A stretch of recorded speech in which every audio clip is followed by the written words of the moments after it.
Localization tags are important to add throughout a theme or plugin, any place that you might want to translate your data. This could include things like simple headings, button values, or anything else embedded inside your theme or plugin that you may want to change if somebody is switching languages in WordPress. To help you with this, there are a few common tags: escape HTML _e, escape HTML __, escape attribute _e, as well as escape attribute __, and then the very famous _e and __. Now, all of these do slightly different things, but they all allow for two parameters. Those parameters are the text to be translated, followed by a unique name. Now, the unique name is usually the handle of your theme or plugin so that it can be tied with that theme or plugin easily. Then the text to translate is whatever you want to be translated. So let's go ahead and look at a few of these in action to get a better feel of how they work.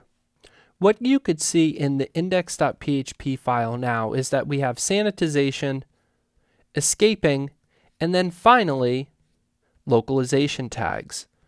So escape HTML_e will escape the HTML and it will echo it out onto the page.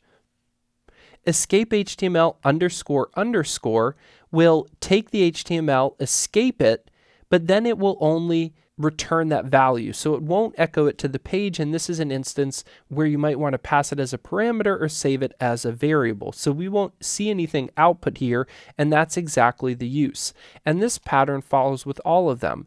An _e means to echo something out, and an ___ simply means to translate it or make it available for localization. So the very simplified _e and __, do exactly that. This one will simply allow this to be translated and it won't escape any HTML. And we could see here that we have it tied to WP tags. In fact, I've made a mistake here. All of these that we translate have to be tied to WP tags. Now, where does WP tags come from? The text domain for our theme is going to be WP tags, and that's where we set it here, WP tags. Now, if you had a plugin, we'll look later on how to set one for that as well, and it should be something that is unique so that someone knows if I go into WP tags language file and look for this string, I could translate it as I want. Or if I go into WP tags language files and change what localization tags should say, then that will work for that language that I've set up. Again, it's a little outside of the scope to get all into everything that localization entails, but what you need to understand is that most of the time you're probably going to want to use escape HTML_e.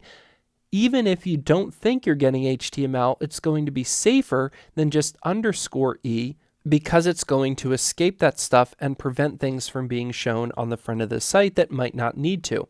Now, if you're directly hard coding something, like we have our title here, maybe that's okay. However, there are some possible hacks through language files, and it is more secure if you don't plan on showing HTML to always use escape HTML_e, although sometimes you will see _e used as well.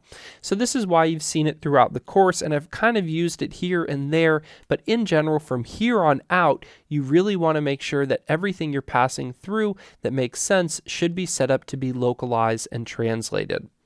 Now, if we look on the same page that we've been looking at before, we'll see that escaping with localization has some other options as well, _x, which we haven't talked about, you could read up on. And then the handbook also has an entire localization page.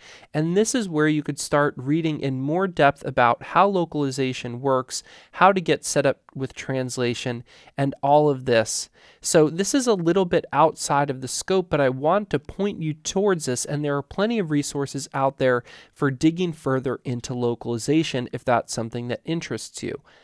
However, at the very least, you should be using some of these in your code, particularly escape HTML_e is probably going to be the most common and a little bit more secure than just _e or __. So at this point, what I would suggest is go back through your existing themes and find any text that you may want to make localized and go ahead and update that in your code. Otherwise, just remember, instead of hard coding out a value, to use a localization option, which will make your theme or your plugin more accessible to more people around the world using WordPress.